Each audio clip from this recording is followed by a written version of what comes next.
Welcome to The Explainer. Today we're diving into a really fascinating topic, a blueprint designed to completely overhaul a nation's higher education system, and it was all created by one of its most important reformers. So let's get right into it. And this quote, wow, it really gets to the very heart of what Professor Dr. Awasthi is all about. This is a powerful, powerful call for a system that's driven by actual expertise, not by politics. And honestly, this one idea has been the driving force behind his entire career. So, who exactly is this guy? Well, we're talking about Professor Dr. Awasthi. He's this incredibly respected academic leader who took on just a monumental challenge. He became the first ever vice chancellor of Far Western University, which basically meant he was building a huge, important institution right from the ground up.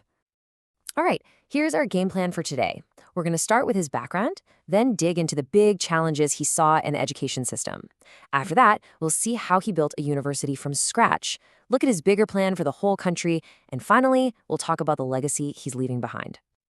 Okay, first things first. To really get his vision, you have to get to know the man behind it. So let's go back and look at his early years, the experiences that really shaped his views on education and, lit that fire for reform. So his journey starts back in 1952. He spent decades as an English professor at Nepal's top university, Tribhuvan University. But then he went international, serving as a visiting professor in different countries, which really gave him this broader perspective. And all of that experience led him to his biggest challenge yet, becoming the founding leader of a completely new university. And that experience abroad really opened his eyes to the problems back home. You see, Professor Awasthi's work, it wasn't just, academic theory. It was a direct answer to some very real, deep-seated problems he saw holding back Nepal's entire higher education system. So you might be asking, what were these big challenges? What were the cracks in the foundation that he saw and decided he had to fix?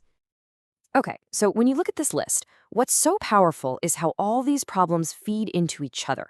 It's like a vicious cycle. Professor Awasthi saw that political meddling in university appointments wasn't just, unfair. It was creating a real shortage of good academic leaders. Why? Because the best people were getting passed over for political allies. And when you have a lack of expertise at the top, what happens?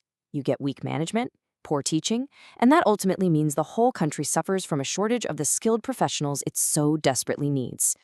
So, faced with this really tangled web of problems, he didn't just sit back and write academic papers about it. No way. He rolled up his sleeves and took on the absolutely huge task of building a brand new institution from the ground up, one that was designed to be part of the solution. And his mission here was truly transformative. The goal wasn't just to, manage a local campus. It was to elevate it into a real university. This meant a huge shift in focus, away from just teaching and towards becoming a dynamic hub for higher learning, for serious research, and for real academic excellence. As the founding leader, he knew that if this university was going to succeed, it needed a rock-solid foundation.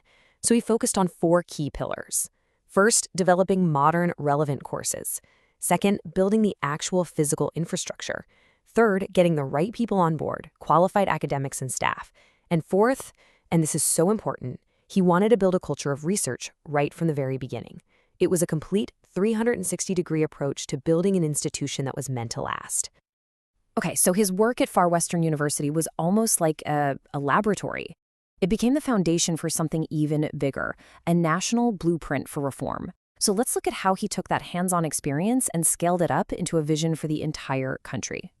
All right, principle number 1. This is the bedrock of his entire philosophy, academic neutrality. He argued really passionately that for any real academic growth to happen, the whole education system has to be this impartial, politically neutral zone. It's a place where ideas and merit are what count, not who you know or what party you support. And that leads perfectly to the second principle. I mean, it just makes sense, right? If the system is neutral, then the leaders have to be chosen based on pure merit. He pushed for leaders to be appointed through open competition, where the only things that matter are your academic qualifications and your actual experience. This was a direct shot at the old way of doing things, the culture of political appointments. And finally, his third principle connects all of this back to the country's real-world needs. He stressed, again and again, the urgent need for more technical and vocational education. Why? To produce a skilled, self-reliant workforce. The word in Nepali is Atmanirbhar. For him, education wasn't just about knowledge for its own sake. It was about building the human capital, the skilled people, needed to solve the nation's biggest problems. So, after this entire lifetime of work, what does it all add up to? What's the lasting impact? Let's take a look at the legacy he's built and what it could mean for the future of education in Nepal. You can really break his legacy down into a few core contributions. First, you have the tangible stuff. He literally built a university. Then there's his tireless advocacy, championing this neutral, merit-based system that really challenged the way things were done. And finally, there's the big picture strategic vision. He gave the country a clear roadmap for how to move forward. And what's so cool about this is that his ideas weren't just coming out of nowhere. His push for a system based on quality and practical skills, it lined up perfectly with major national policies, like the National Education Policy of 2076. This just proves his vision wasn't some radical outside idea. It was actually in sync with where the country itself wanted to go.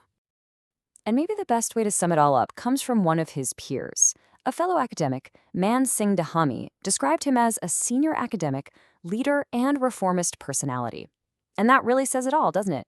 He's seen as the whole package, the thinker, the doer, and the changemaker. And that brings us to our final thought for today. Professor Awasthi has laid out this incredibly clear, powerful blueprint. It's all there: merit, neutrality, practical skills. So the really crucial question we're left with is this: how will the next generation of leaders in Nepal take this blueprint and actually use it to build the future?